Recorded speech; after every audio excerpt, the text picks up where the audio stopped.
Hello, are you able to hear me? Yes, ma'am. Um, can the video is on so that I can visualize somebody, or it's like that only? So good morning, everybody. Are you able to hear me? Yes, ma'am. We can hear you. Okay, so I'm starting. So good morning, everybody. It is a matter of great pleasure for me to be the part of the inaugural session of two-day national workshop on structural bioinformatics entitled In Silico Techniques in Drug Designing. This is going to run for 3 days from 27 to 29 May 2020, which is jointly organized by the Barkatullah University and the Corporate Group of Institution, Bhopal. Honorable Vice Chancellor Professor Rao Sir, who is the driving force behind the organization of this workshop, and he is rigorously behind all such kind of activities. And this is the result of that kind of inspiration and motivation which we received from him, that today we are in the verge of organizing this particular workshop on bioinformatics and structural biology basically. Engineer Mr. Sunil Gupta, Chairman, Corporate Group of Institution, I welcome you. You are also one of the inspiration, and your joint hand with the university is really a good kind of a startup, so that in future also we can start with such kind of programs. Thank you. Eminent keynote speaker, Dr. Prasad V. Bhatiyam, Department of Medicinal Chemistry, Naipur Mohali, Dr. C. Karthikeyan, Department of Pharmacy, IGT TU Amarkantak, Dr. Sayan Datta, Postdoctoral Fellow, Korean Institute of Science and Technology, South Korea, specialist in artificial intelligence and drug design, the team of BioVia Solution, who are helping more than 2,000 companies globally in pharmaceutical, biotech, energy, chemical, aerospace, consumer packaged goods and industrial products, which include Dr. R.T. Venkatesan, scientific specialist, and Dr. Divya Sharanmugarajan, application scientist. Both of them are from BioVia Discovery Studio, Pune, are going to lead the practical session of this 3-day workshop. I also welcome the organizing secretary, Professor Ashish Acharya, who is the principal of the Pharmacy College Corporate Group of Institution, Dr. Kishore Shende, Information Officer, Bioinformatics Center, Department of Biotechnology, Barkatullah University, and other in-house members of the organizing committee like Mr. Ritesh Malvi, Mr. Ramsne Raghuvanshi, Dr. Yogita Basene, Dr. Durga Gupta, Mr. Chandan Singh Bish. Approximately 1,018 participants have registered themselves, and it's a kind of remarkable response whereas the limitation was fixed only for 250 participants. So I welcome each and every participant who has shown their keen interest in the workshop. Bioinformatics, as you know, is an excellent candidate for a good facilitator to revitalize the pharma, chemical, and agriculture industries, to attract the new talent and idea to computers, science, and biology, and to produce fallout of ideas and new technologies to society in general. Basically, drug design is both a computational and data-intensive task, since it involves screening of several ligands present in database.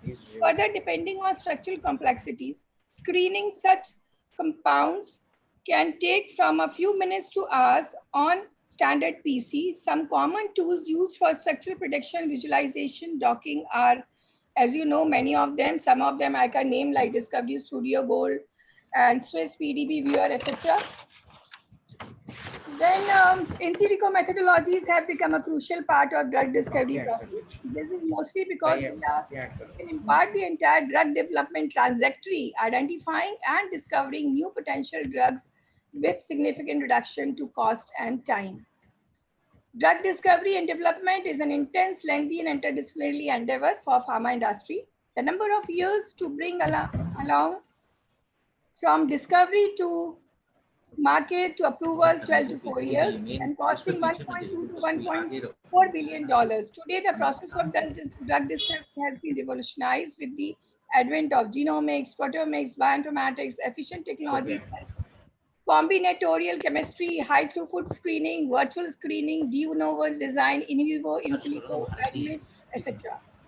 In silico methods have been of great importance in target identification and prediction of drugs. Some drugs designed in 2020 are autotoxin, Taxin, which is a drug target for therapy of several diseases, discovery of CK2 protease kinase, which is emerged as cancer therapies target. Efforts have been made to develop its inhibitors also. So some important outcomes which are being dealt with the Morris et al. 2020 in April only. He said that computational chemistry has now been widely accepted as useful tool for shortening lead time in early drug discovery. Structure-based vision screening from classical to artificial intelligence. CAD, that is the computer-aided drug designing, allows better focusing on experiments which can reduce time and cost. CAD technique will be one of the most promising technique in drug discovery process over the next year, along with artificial intelligence in CAD. So I think you all are aware we are undergoing now the pandemic of COVID-19, and many of the drugs which are reproposed are also being based upon these drug discovery through in silico methods. I congratulate the organizing committee and extend all the very best for all the sessions of workshop. It has been said by Robert Hurley that हमें हमेशा किसी नई चीज को सीखने की कोशिश करना चाहिए. कोशिशें कभी असफल नहीं होती. हम कोशिश का जोखिम जरूर उठाएं, क्योंकि यदि हमने जोखिम नहीं उठाया तो हमें सफलता नहीं मिलेगी. So all the very best. हम सब एक कोशिश में लगे हैं जिससे कि हम इस लॉकडाउन के पीरियड को यूजफुल बना सकें और इस वर्कशॉप के माध्यम से अपने आने वाले फ्यूचर को सिक्योर और एनलाइटन कर सके. Thank you so much. I welcome Dr. Bhartam. Namaskar, sir. Now, Bharti, you can go ahead.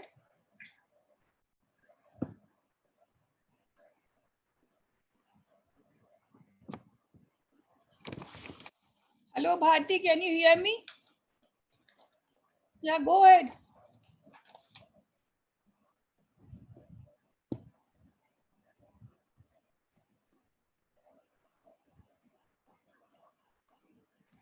Thank you so much, ma'am, for wonderful opening of the event. Now I request Professor R.J. Rao, Vice Chancellor, Barkatullah University, Bhopal, to please address the gathering regarding the workshop. I think he is facing some connectivity problem. We can switch over to Mr. Sunil Gupta, please. Okay, ma'am. Okay, ma'am. We have with us Honorable Engineer Sunil Gupta, Chairman, Corporate Group of Institutions, Bhopal. I request you, sir, to share your valuable words with us. Sir, please unmute.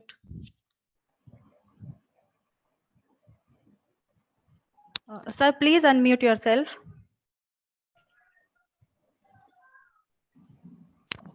Good morning to all.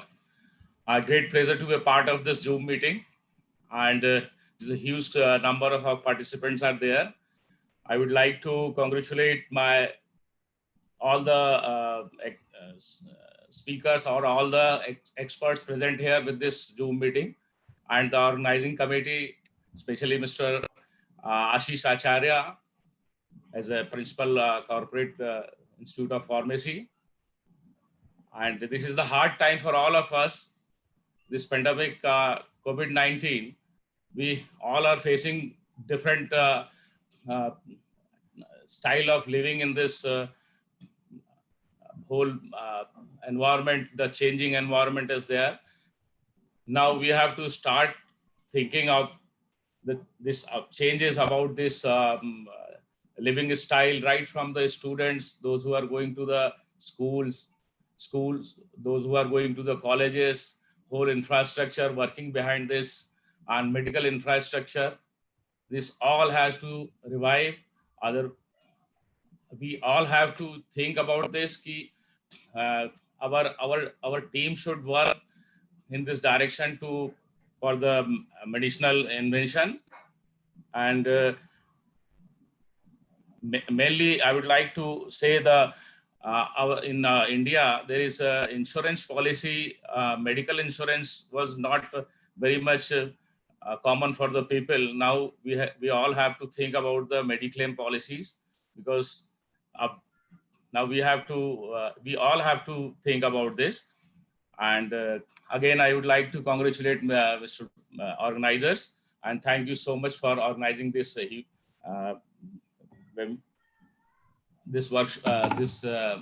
Zoom meeting. Thank you so much. Thank you so much, sir. We are now about to start our lecture session. If any of you have any questions during the lecture session, you can ask in the chat box. We will select the question from that. Without wasting any time, let me introduce you all with our today's guest and our keynote speaker, Professor Prasad V. Bharatam, Department of Medicinal Chemistry, Naipur, Mohali, Punjab. Sir has more than 25 years of experience in the field of teaching, have a specialization in various fields of pharmacy like pharmacoinformatics, quantum chemistry, medicinal chemistry, computational studies, and many more. Sir awarded with different national and international awards for his outstanding work. Also member of different committees like CSIR, DST, etc. Has many more 285 national and international publications. So words are not enough to describe his knowledge. Today, he will be sharing his knowledge of protein identification and pharmacogenomics with us. So I request you, sir, to please start your lecture session and enlighten us with your presence. Welcome, sir. Okay, I hope I am audible to every one of you. Yes, sir. Okay. Today I was told that you are all participating in a great initiative, and you are all trying to learn something in this particular period of negative impact on the entire social life. We are trying to keep our spirits up and work together to learn a few new things. In this context, I would like to share some of our experience in the field of pharmacoinformatics and computer-aided drug design. Oh, what happened? Am I visible also? I should share my screen. Yes, sir. I'm allowing you to share your screen. Please ask. Okay, I'm sharing my screen with my PowerPoint presentation. I don't know how to do this. Sir, you just wait for a moment, sir. Wait for a moment. Okay. इनका screen share करो. I'm in a meeting right now. Okay, lecture start ही करना है क्या? हाँ. Yes, sir. I'm allowing you permission. No.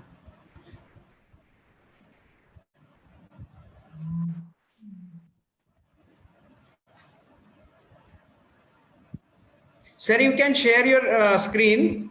Bharatam, sir. Yeah, ji. Yeah. Good morning, sir. Sir, you can share your screen from there. Bottom green share screen is there. Okay. Yeah. Just a minute.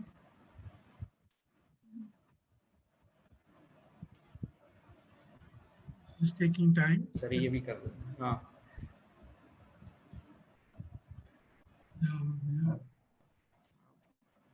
Light दूसरे इसमें हो जाए अपना. आप login हो जाइए. मैं ढूंढ लेता हूँ आपको. आप अंदर है ना इसमें. आप मोबाइल से देख लीजिए. So उसमें सेटिंग कर दो. Hello, can you see it, sir? Yeah. It's a green point is there. Green share screen. Yeah, that's what I'm not able to get to that point. Share screen is the green point there at the bottom. I am trying that. Share screen.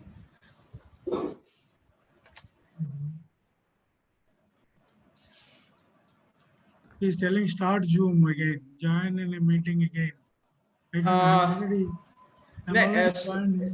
Sir, at where security, can you see participants chart security? I don't see the Zoom screen now. Somehow it went to some other location. Sir, at the bottom you will find share screen. I saw that. हाँ, I saw that, but I am not able to come to your taskbar itself. sir, I am just giving 1 minute. Huh? Sir, touch the screen. It's a touch screen, is there, na?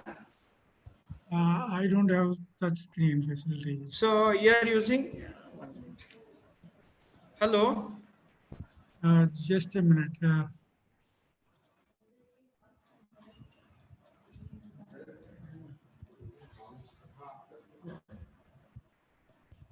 Can you see it, sir? Share screen. That's not. Mute, stop, security, participants. Chat is there. Beside chat, you have a share screen. That is what I am. I see you, but I don't. Okay.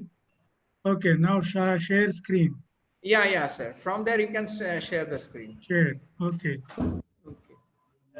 Okay, sir. It's starting. Sharing is starting, sir. Do you see my PowerPoint presentation? Yes, sir. It's. Can you make it share? That's. No. Now we can see it, sir. It's live. Okay. Thank you, sir. This is a research work that we carried out with the help of pharmacoinformatics. That is nothing but computer-aided drug design. Your authorities, ma'am, has given a very beautiful introduction to the importance of computer-aided drug design methods. I am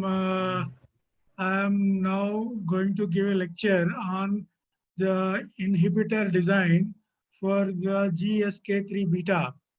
This is related to anti-Alzheimer's disease, which is related to pharmacogenomics, as it was previously announced by Ms. Bharti. Okay. Now, you very first thing to do is to look at the 3D structure of the macromolecule. I am sure that you all know every compound has got one-dimensional information, two-dimensional information, as well as three-dimensional information. However, three-dimensional information is the reality. The reality of a molecule is associated with only 3D. So we have to think in 3 dimensions. Any student or any scientist, any pharmaceutical will be who want to from 3 dimensions will become a third grade scientist. This is a secret. If you want to become first class, you have to think in dimensions. You can realize every successful scientist in our country or in the whole world has got the ability to think in 3 dimensions. Only those people became successful. So I wish you to look at the 3D structures of macromolecules. This is the structure of the GSK3. It has got several components. I will explain a little later. However, first step is to think in 3 dimensions about the macromolecule. Then perform structure-based drug design. This is about the 3D structure of a small molecule as well as 3D structure of the macromolecule and the complex between these two. To think in 3 dimensions, computer-aided methods will completely help, and they are the successful tool right now. Then next step is called pharmacophore mapping. Pharmacophore is so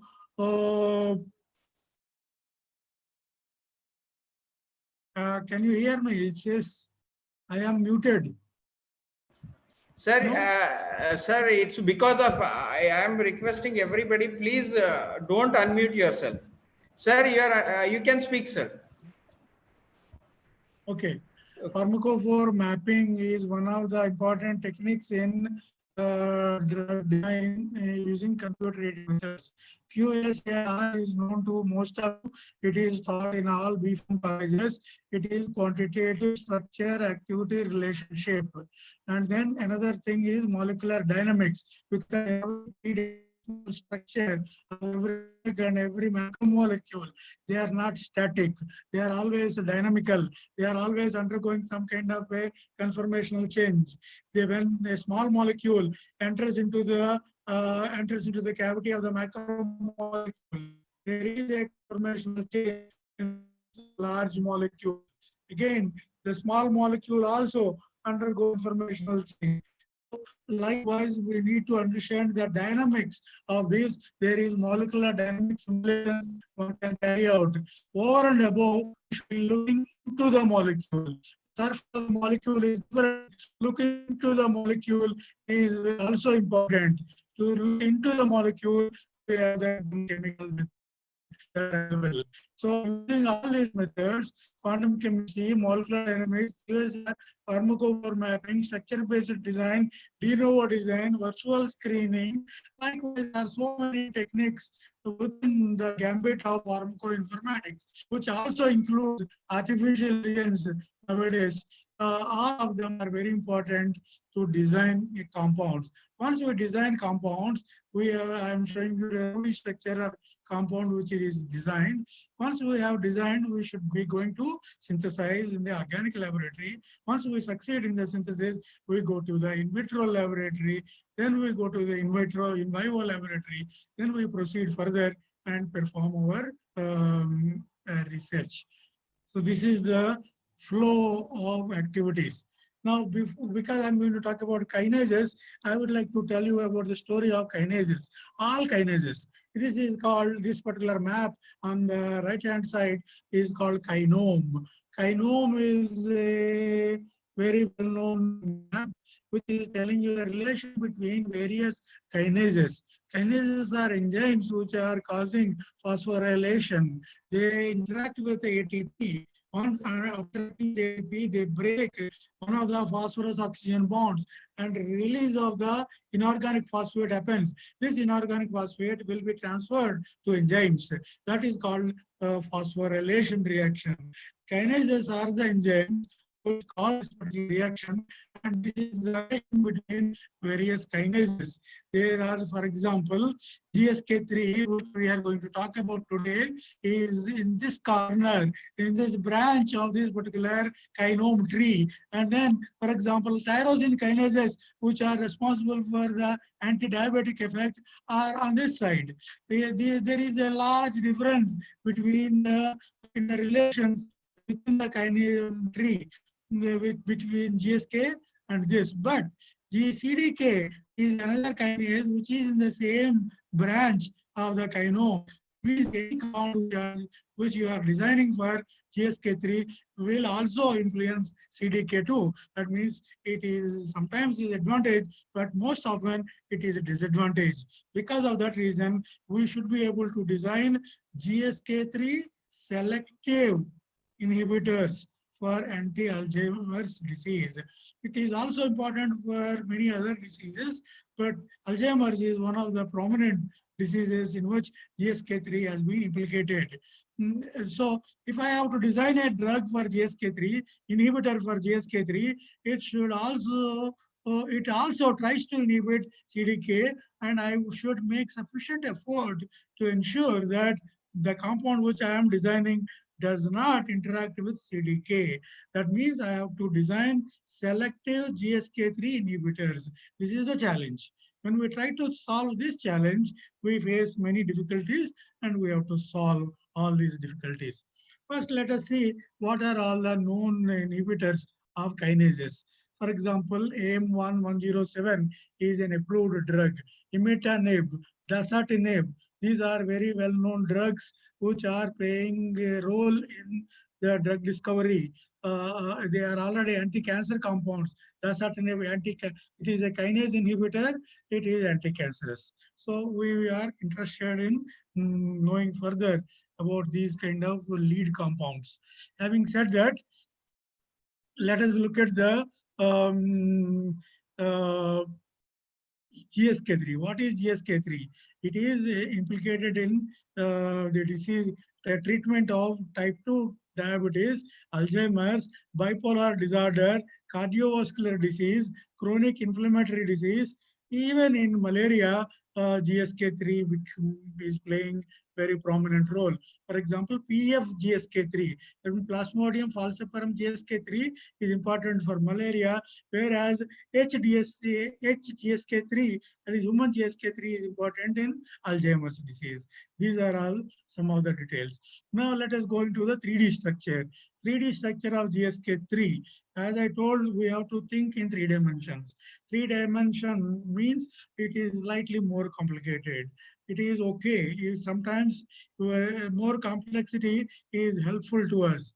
For example, if you have a classroom, when students are all sitting in a classroom, when teacher is not there, teacher will come soon. That is 0 dimension. Teacher is in 0 dimension. Suddenly teacher enters into the room, that is teacher is in 3 dimensions. That means immediately you will become more attentive. You have to be more careful in the classroom. You cannot make silly comments when your teacher is inside the room. You cannot fly kites inside the classroom. That freedom is lost. But teacher is giving you a lesson. That is an advantage. So 3-dimensionally, when the teacher is in front of you, you all will become, we all get advantage.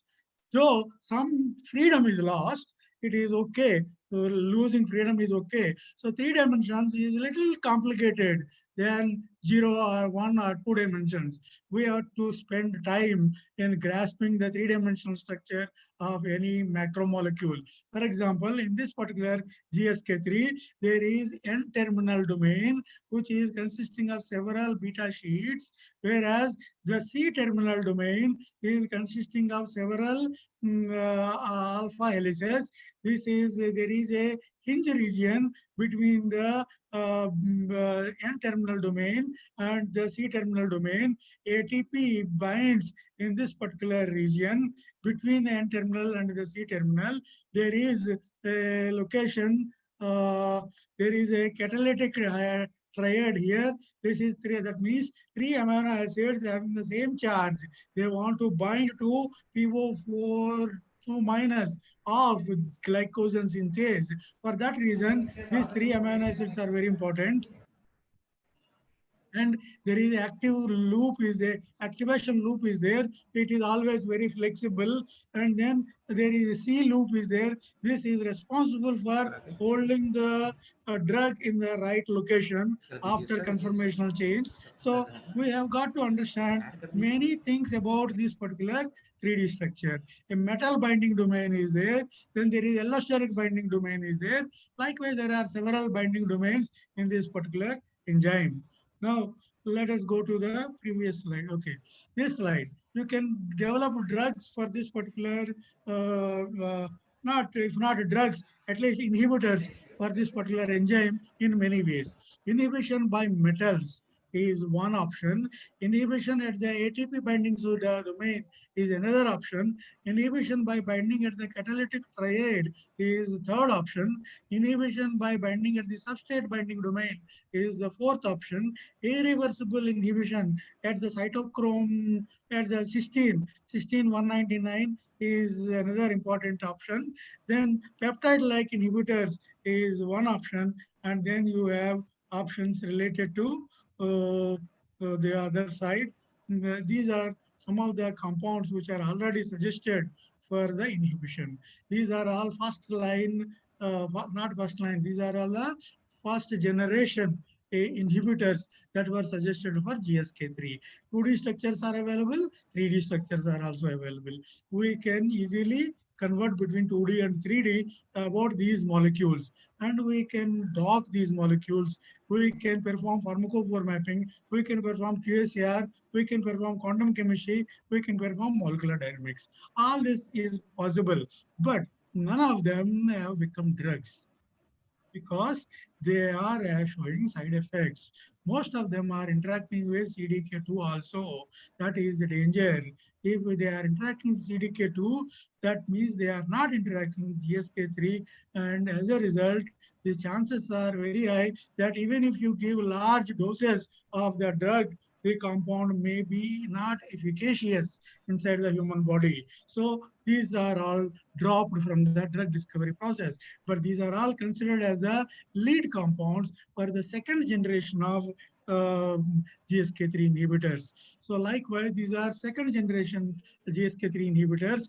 They are also somewhat limited. They also did not become drugs till now. So there is a need for taking up extensive research using the computer-aided drug discovery methods. Like these are compounds with forming irreversible inhibitors. That means this chlorine goes away and a bond, permanent carbon bond is formed with the cysteine. As a result, this compound becomes irreversible inhibitor and thus it will permanently damage GSK3. If you are okay with that बैठ गए permanent एक minute damage, को पता you नहीं can पड़ेगा design drugs based on this particular concept. हाँ Similarly, we have peptides. Peptides, which are supposed to become drugs, should have this kind of a motif. Motif you can find from bioinformatics. That means there should be serine or threonine in this location. Any three amino acids, XXX, any amino acid, but there should be another serine, which is phosphorylated. That means only in such cases the compound can show inhibitory activity. Serine or threonine separated by three amino acids with another serine which is already phosphorylated. This is a requirement to design peptide-based drugs, peptide-based inhibitors for this particular target, that is GSK3. Having said that, we can set several objectives for our research. This has the information. Now we can set objectives. What are the objectives? To perform sequence alignment, that is bioinformatics, and crystal structure analysis, that is structural bioinformatics, and the identification of differences in the ATP binding domain of GSK3 and CDK2. This is objective number one. That is completely based on structural bioinformatics. Next, to identify critical interaction inhibitors between GSK3 beta and the ATP binding domain. This is again structure-based drug discovery SBDD effort using the crystal structure analysis. Next, to perform molecular dynamic simulations on the macromolecule plus the inhibitor complex. So to find out energy decomposition, to find out the residue-wise energy decomposition, all these things can be done with the help of molecular dynamics. To know which van der Waal interaction or hydrogen bonding interaction, electrostatic forces or the hydrophobic forces, or which forces are actually responsible for the selectivity. So GSK3 selectivity is what we want, but I don't know which amino acid is responsible for that. Van der Waal forces are controlling or the electrostatic forces are controlling. I want to know that. If I want to know, I can perform molecular dynamic simulations. Design and synthesis. Now, design comes from chemoinformatics and synthesis comes from medicinal chemistry lab. Design and synthesis of iminothiosolidinone derivatives. This is one series. Another series, design and synthesis of 2-amino, 2-oxoselinozolidine derivatives. This is another objective. Likewise, we have several varieties of objectives we can set and we can start research work. Now we can consider, let us go to the design strategy. How we can design. Before designing, we should perform QSAR analysis. We should know what are the common features, what are the pharmacophoric features, which site is hydrophobic in nature, which site is hydrogen bond donor site, which site is hydrogen bond acceptor site, how much of lipophilicity is there to the drug, what is the Lipinski rule telling about these compounds, what are the Gauss rule telling, what are all the drug-like properties, what are the toxicophoric properties. We can perform computer-aided toxicity studies through in the form of QSTR, quantitative structure toxicity relationship analysis. After having done all these things, we get some clues that these are the sites which are important. This site is important. This ring is very important. This NH group is important. Then you will know that the presence of heteroatom is necessary in this side chain, and there should be 3 rings: central core ring and region A and region B. We can divide into 3 parts, and somehow we get clarity about these compounds after doing QSAR. Then we can do pharmacophore mapping and virtual screening. We can create pharmacophore maps. Pharmacophore is defined as a set of features which are responsible for therapeutic action. There are several features which are present in macromolecules or in the drug molecules, and they are complementary to each other. I have to identify all of them using computer-aided methods. That method is known as pharmacophore mapping. After doing that, we can perform virtual screening. For example, we started with large number of compounds. 3 databases are used: some in-house database, NCI database, Maybridge database. About 3,50,000 compounds were considered. Now they are subjected to pharmacophore map, then Lipinski rule of 5, then number of rotatable bonds are restricted to less than or 7. This is an empirical rule, and then molecular docking was performed, and then hits were identified. They were taken for synthesis laboratory. Sir एक minute sir, मैं आपको stop करो please. जो noise है बीच में आ रही, किसकी अपने आप को म्यूट कर दे प्लीज. किसकी बीच में आवाज आ रही है, प्लीज म्यूट कर दे अपने आप को. स्क्रीन को एक बार रीशेयर. आपकी पूरी आवाज आ रही है, नॉइज हो रहा है, अननेसेसरी डिस्टर्बेंसेस हो रहा है. प्लीज प्लीज आपके आवाज आ रही है भाई साहब. कौन है? ऑफ कर दीजिए अपने आप को. सर एक मिनट, मैं सर आपके स्क्रीन में कुछ होगा तो वो डिलीट एडिट करना है. You have the screen sir, उसमें राइटर से एक ब्रश आता हो, इरेजर आता है. Please can you erase it sir? Myself. हाँ, that some lines are there on the screen.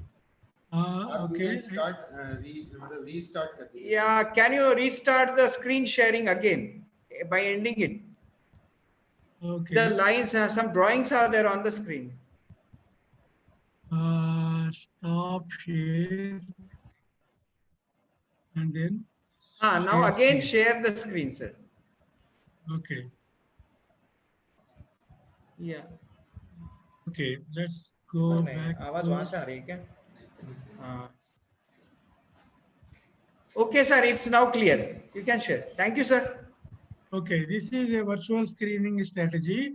What it is telling is that I can take a pharmacophore model and I perform virtual screening. This is one. I will come back to this kind of screen one more time, but and then you go to the Lipinski rule of 5, apply the Lipinski rule of 5, then apply another rule called number of rotatable bonds should be less than 7, and then perform molecular docking, come to the hits, and then take compounds for organic synthesis. Having said that, this is a map called pharmacophore map. What is it telling? It is having the 2 features which are in purple color, then 2 are in cyano color, 2 are in green color. So our molecules can fit into these pharmacophores map. There is a distance relation between maps. For example, this pink colored ball and this cyan colored ball, the distance is 2.81 angstrom. This is also one of the important features of a pharmacophore map. Not only the feature is important, its distance relation with all other features is also important in pharmacophore map. Now, I am trying to fit the known molecules, known inhibitors into the pharmacophore map and try to explain why a compound is showing activity and why another is not showing activity. That is possible here. I could see this and analyze the compounds. After having done that, we can go to the you can see this is the orange colored is a drug molecule, and blue color is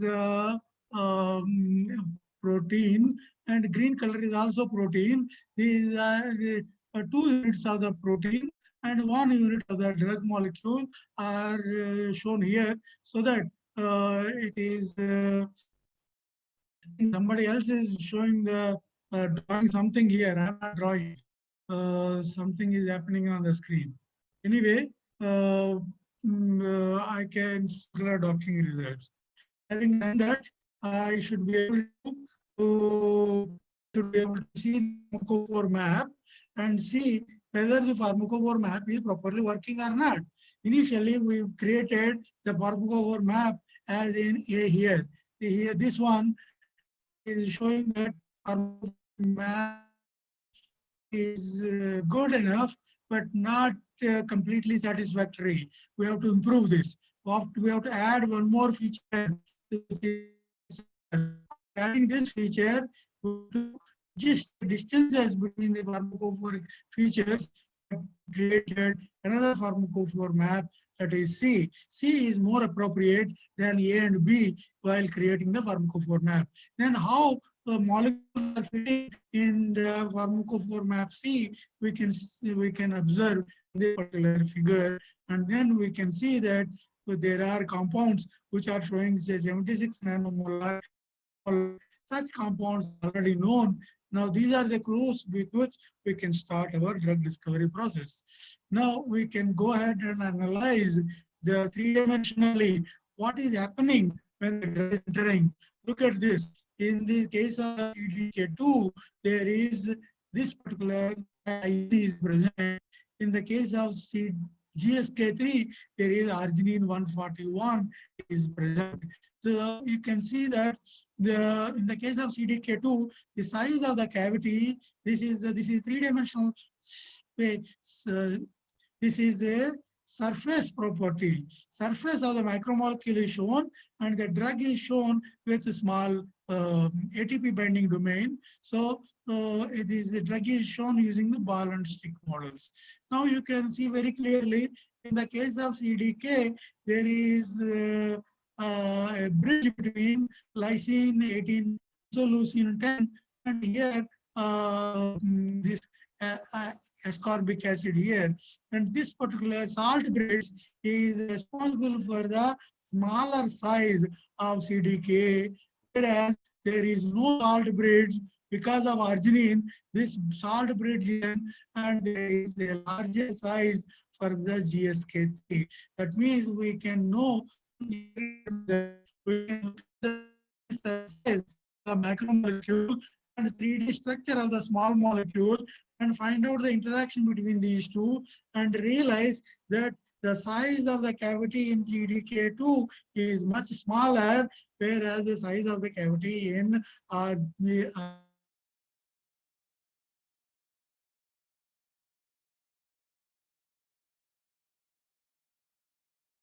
molecular weight should not be more than 500. Now, the size of the cavity is larger, go up to 600 also. So that is one important clue that we get. And then we need to see that internal cavity is hydrophobic in it. Here also hydrophobic, but the cavity is so small, molecule cannot go into the hydrophobic region. But in the case of GSK3, hydrophobic region also we can exploit. That means we should be able to design compounds which are having hydrophobic side chains. That means phenyl group or toluene group or any other slightly hydrophobic side chains can be considered. So that means these are all the clues that we get from the by looking at the 3D structure of the cavity, 3D structure of the small molecule, as well as 3D structure of the surface of the macromolecule. After having obtained these many details, we can look more closely. What is the interaction? Where is the hydrogen bonding interaction? Where is the electrostatic interaction? Where is the van der Waals force? Where is the pi stacking interaction? Where is the dihydrogen bond? Where is the salt bridge? Is there any electrostatic attraction? Is there any repulsion? Is there any destabilizing force? Which force is destabilizing? Which force is stabilizing? We can analyze all these things, and then we can look at every sub pocket inside the main pocket, and then go to for rational design of the new compounds. That is what is become clear. According to that, you have an opportunity to introduce a phenyl group or a benzyl group here, such that such a benzyl group is going to occupy this particular internal hydrophobic cavity, and then the drug discovery becomes practical. Okay, now go to the next slide. We have to realize the importance of water. There are several water molecules inside the cavity. There sometimes the water molecules are very important. They are important to create a bridge between the micromolecule and the small molecule. Sometimes water molecules are not important. We have to know whether which water is important, which water molecule. I'm not talking about water in bulk. I'm talking about water 1H2O molecule, which is important, which is not important. After having understood, here there are 4 water molecules, 1, 2, 3, 4. They are water molecules. They are forming a bridge with this particular ligand. With another ligand, 1, 2, and 3, 4. 4 waters again. But with the third ligand, only 2 waters. With the fourth ligand, only 1 water molecule. So we should realize which are the essential water molecules, and then what is the water map, and then we should go ahead with the research.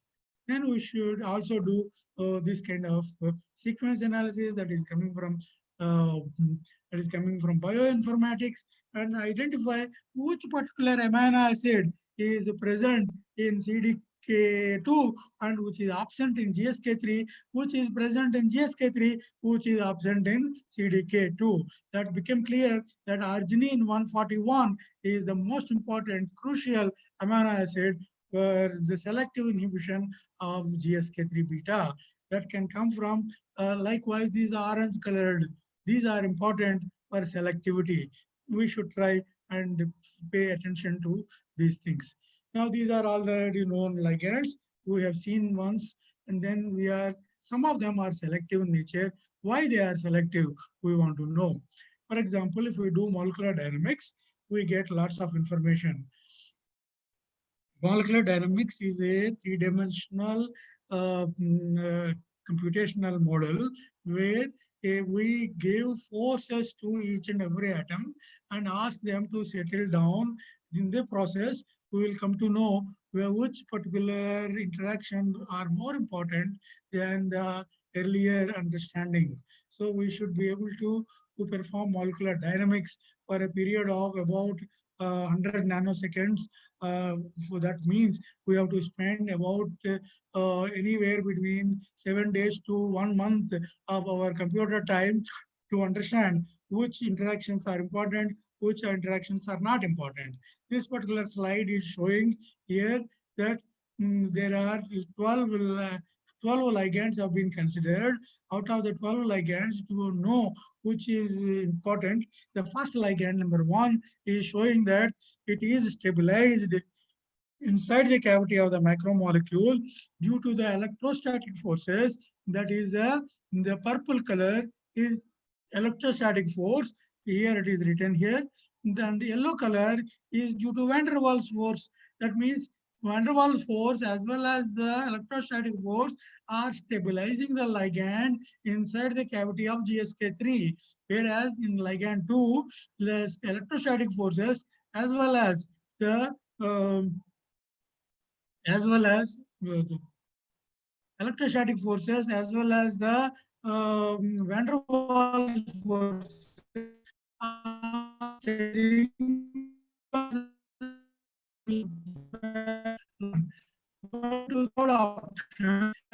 forces are destabilizing. That means they are not comfortable with electrostatic interactions. Van der Waals forces are stabilizing. In the case of ligand 4, van der Waals forces are destabilizing and electrostatic forces are stabilizing. If we think in 3 dimensions, we get all these details. Now, if we go into the atom level information, we will know what is responsible for this particular hydrophobic force and for the electrostatic force. Similarly, what is responsible for electrostatic force here and what is responsible for hydrophobic force here.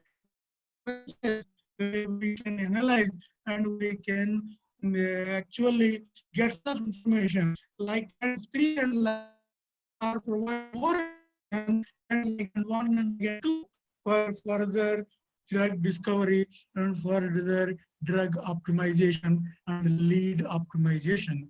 We can, when we do all these things, we are very clear and we know what to do during the drug discovery. When I design new compounds, I will be using all this information. Then such that I can design such compounds which are similar to L1, but which are devoid of these kind of destabilizing interactions. That's what I need to know. That's what I need to design. Similarly, I should be able to know what is the difference between lysine and lysine 33. Similarly, here differences. Here, look at this.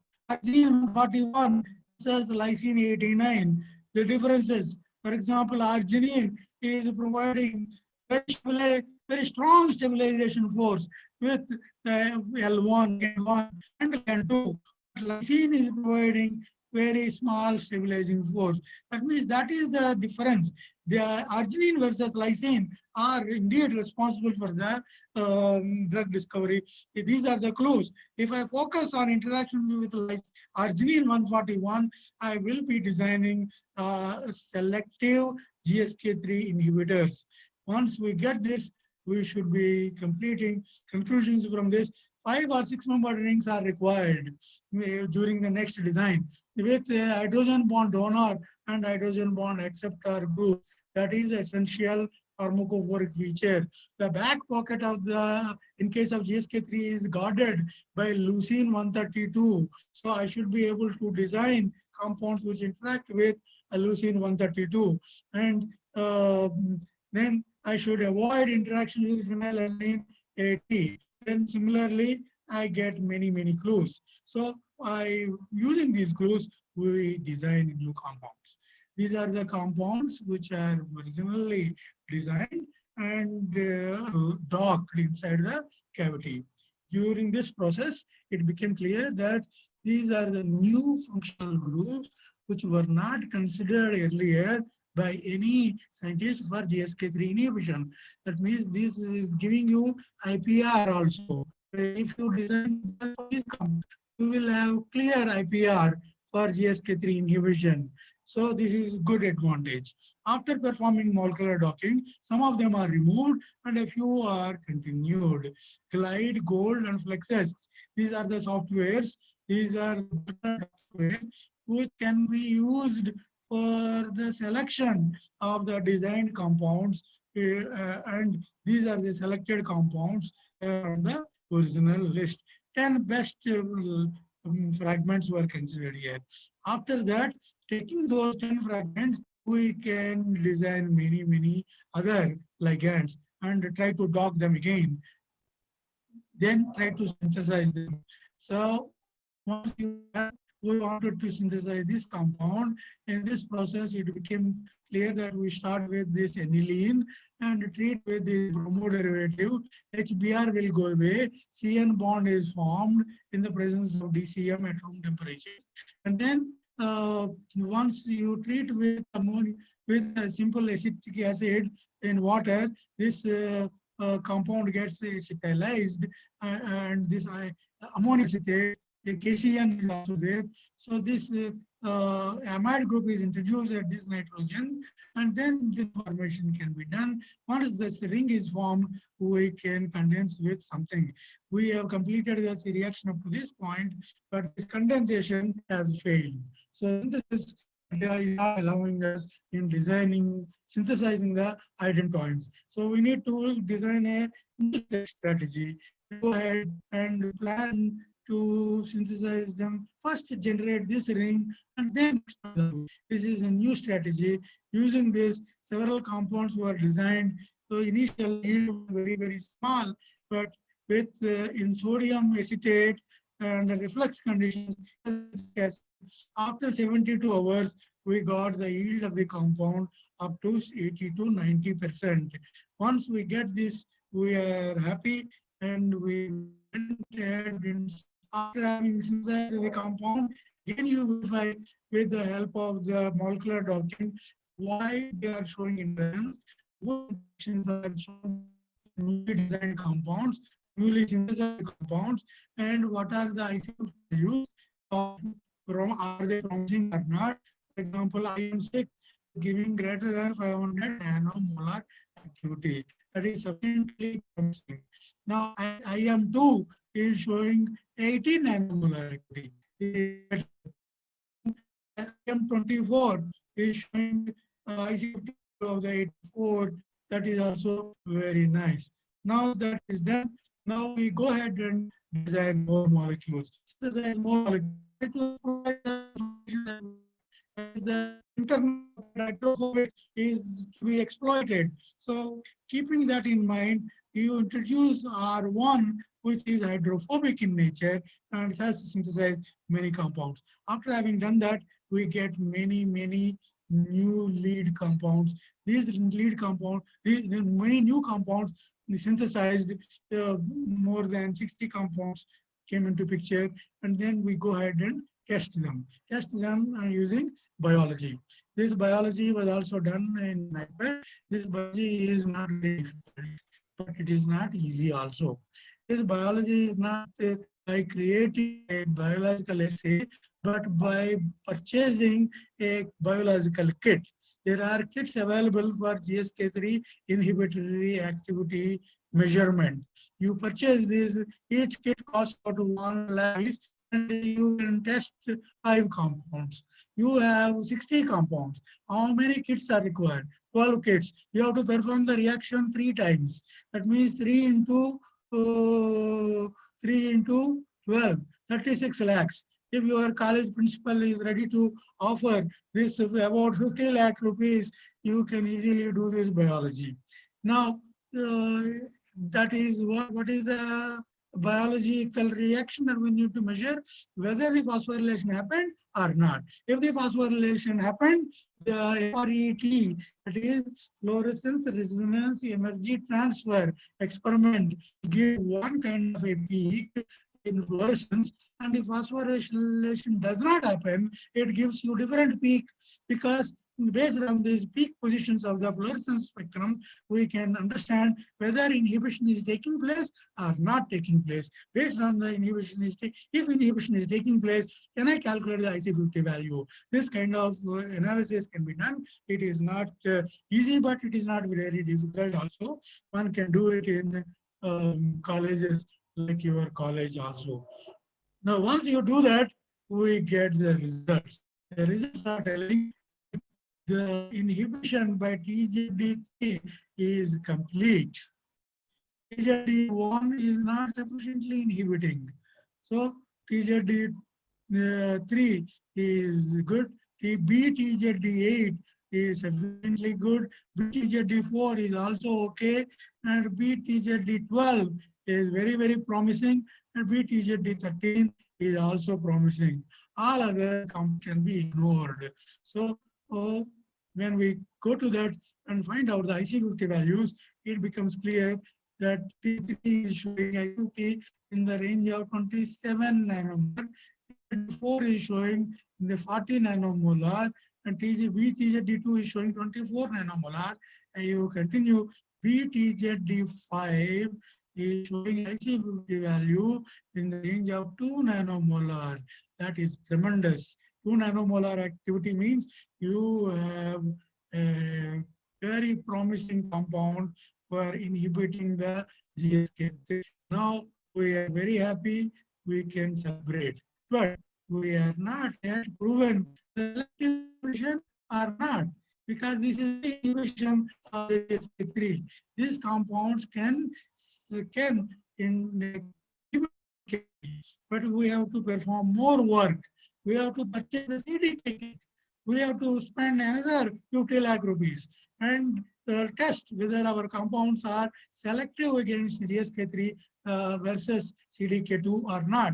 When we do that, it becomes clear that TZD3 is selective, TZD4 is also selective, BTZD12 is also selective.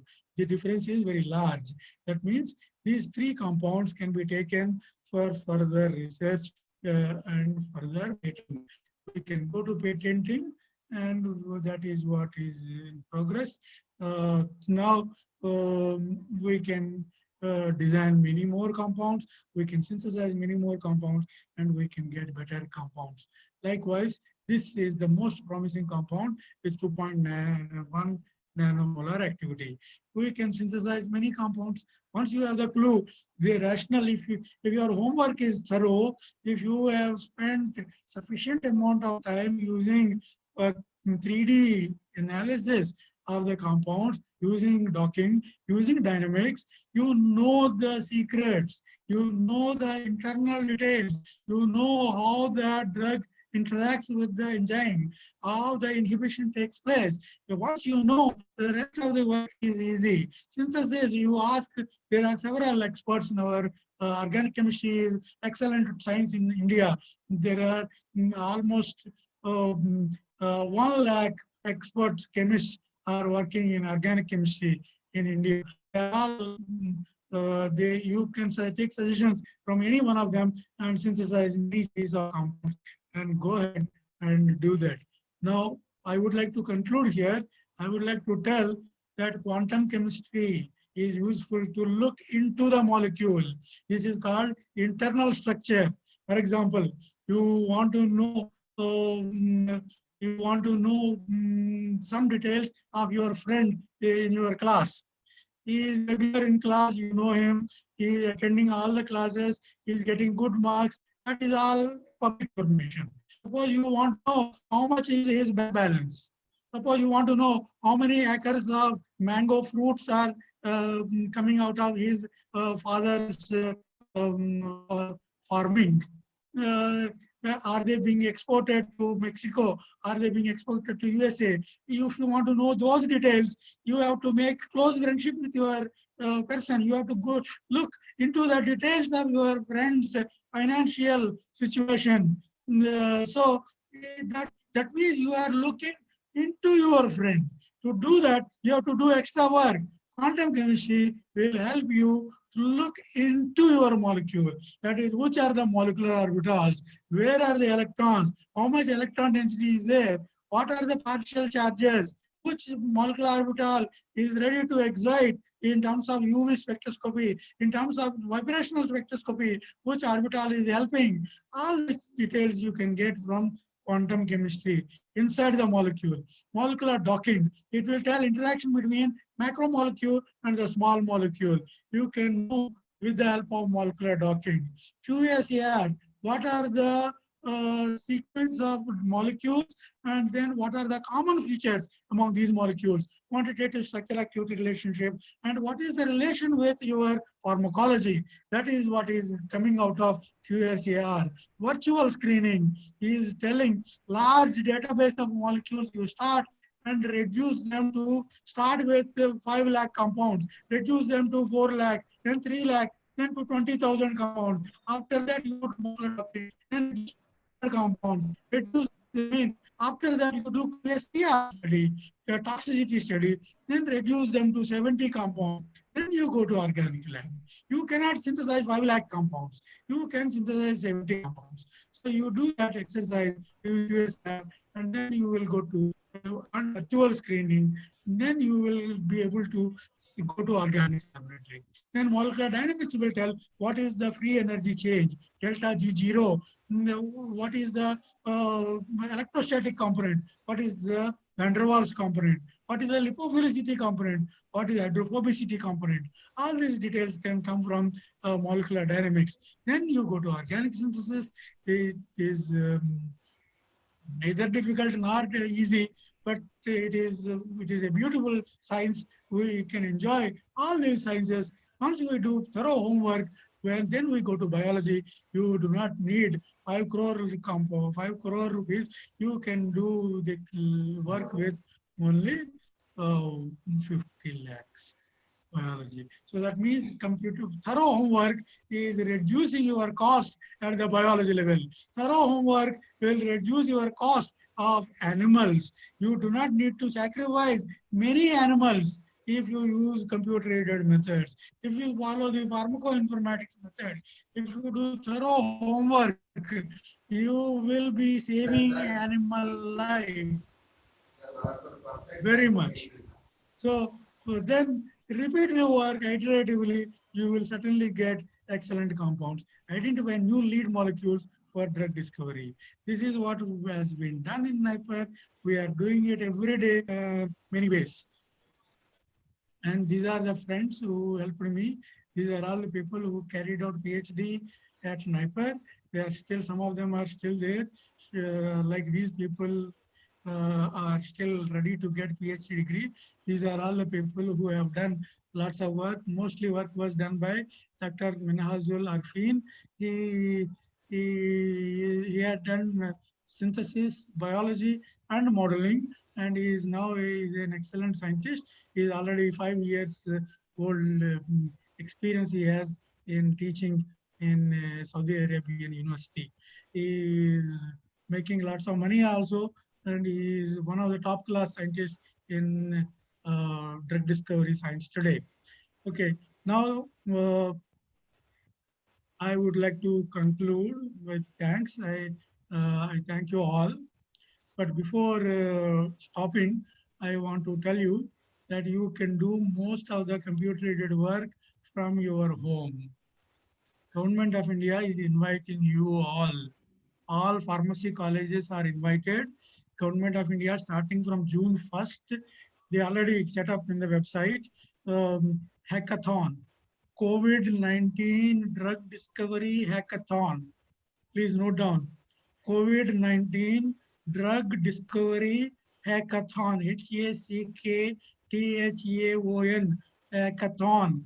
Government of India, it is not somebody like me who is doing it. It is the Prime Minister of India, is the scientific advisor to Prime Minister of India, and it is the innovation center of the Prime Minister's office, which is conducting this hackathon starting from June 1st up to December 30. 6 months they are giving you to carry out computer-aided drug discovery from your home. If you participate in that, they will allow you to use a specific computer is located in Delhi, and they will allow you to use the software. They will give you permission to use software and computers.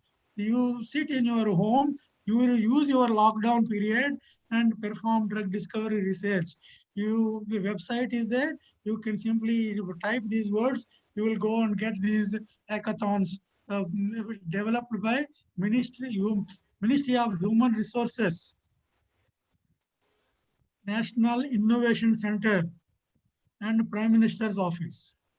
These are the things. So you can, I am inviting all of you to participate in this particular event. And if you succeed, Prime Minister will give you awards at the end of 6 months. You do not need to do any experiments here. You only have to do pharmacoinformatics research. Maybe you will use QSAR, maybe you will use docking.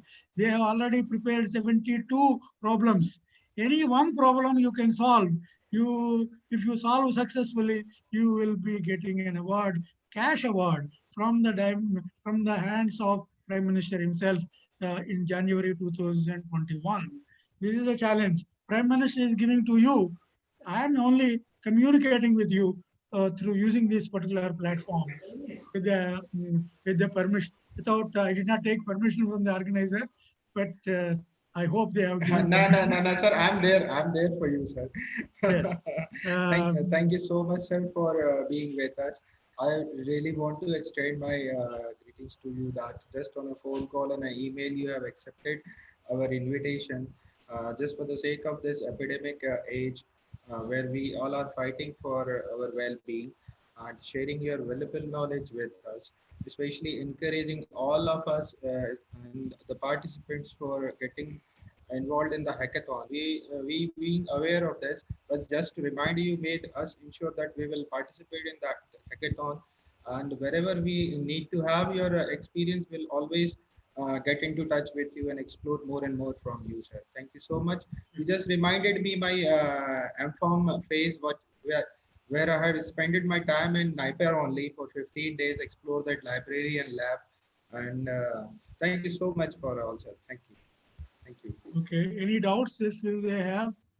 Now, Bharti, I would request you to share that particular questions what you have in the chat box. So, Artam sir will answer for that. Bharti, are you there?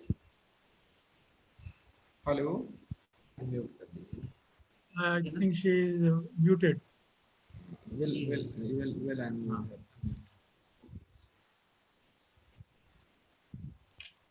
Yes, sir.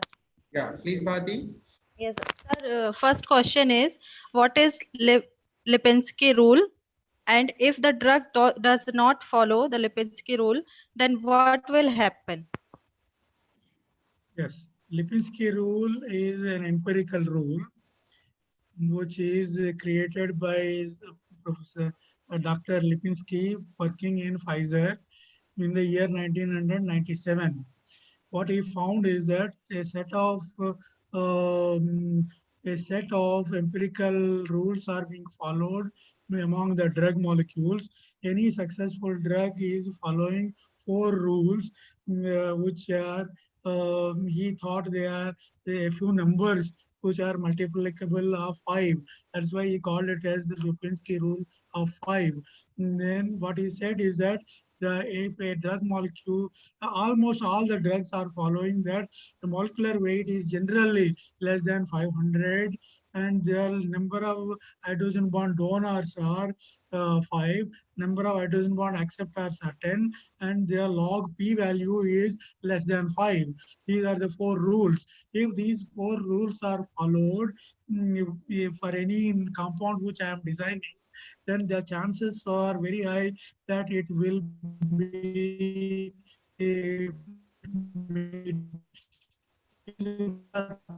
during drug discussions, I may be. This is what Lipinski's rule are suggesting us. But this is not a very strict rule. It is a rule which can be broken. Just like we break many rules in front of traffic lights while going on our scooter, we can break Lipinski rules also. But Lipinski has suggested some rules. We may follow these rules if they are found to be convenient. That is the point. Okay. Okay. Next question, please. So second question is, in pharmacophore mapping, why figure C is best out of A and B? Yes. When we create a pharmacophore map, we have to validate. Any computational research we have to validate, because these are all rational methods. These are not derivatives. A derivative method is 100% true, but a rational method is not 100% true. It is only up to 70 to 80% reliable. If it is only 70 to 80% reliable, is it trustworthy or not? Should I waste my time on this or not? Should I spend my organic chemicals? Should I spend my biochemicals? Should I spend the life of my animals or not? Before we spend lots more energy and money, I have to validate my computational results. During this validation process, we have to do checks like whether pharmacophore is properly screening the known compounds or not. In the pharmacophore A was screened against 275 compounds which are already known as GSK3 inhibitors.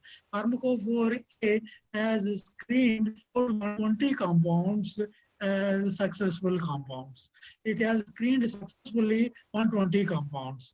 It has not screened 150 compounds successfully. That means pharmacophore A is having some limitations. I have to do some more work. I have to add a feature. I have to adjust the distances. I have to do something more. That means we have discarded A because it has screened only 120 compounds as successful out of 275. Then when pharmacophore B was chosen, it has screened about 180 compounds as successful out of 275. That means pharmacophore B is performing better during the validation process. That is why B is better. But B is also not sufficiently good because it has successfully screened only 180 compounds. And we have created better pharmacophore using computer-aided methods. It was not practical. So we had to do manually. We had to forcefully increase the distance between some of the features. Then it has become better. Then it has screened out of 275 up to 217 compounds. So that C is screening larger number of compounds from the known set of compounds, then that is ready for screening 5 lakh compounds. If now that C has been validated, C can be used to screen 5 lakh compounds. Before that, screening only 275 to validate. Okay, this is how we have to check whether pharmacophore is proper or not. Okay, next question, please. Bharti? Hello? Hello? Hello?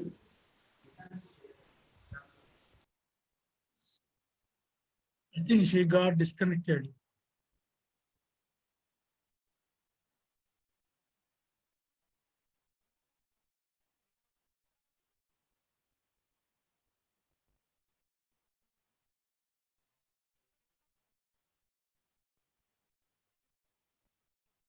Okay, if there are no further questions, best wishes to all of you.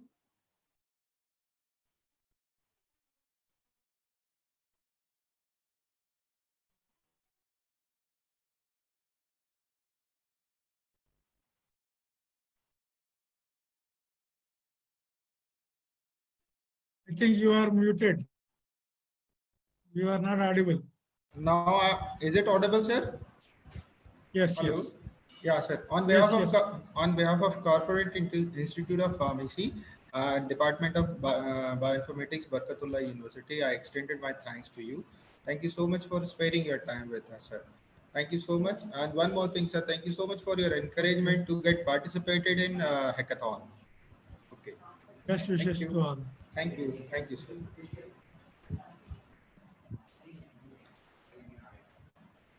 Now, for all the participants, there will be a break for half an hour. Somewhere at 12, we'll be again here and have that lab session, okay, from BioVia Discovery. We have already shared you that PDF format of what they are going to discuss with you in, with the PPT format, as well as kind of lab exercises we are supposed to do. Okay, thank you. We'll meet in half an hour session.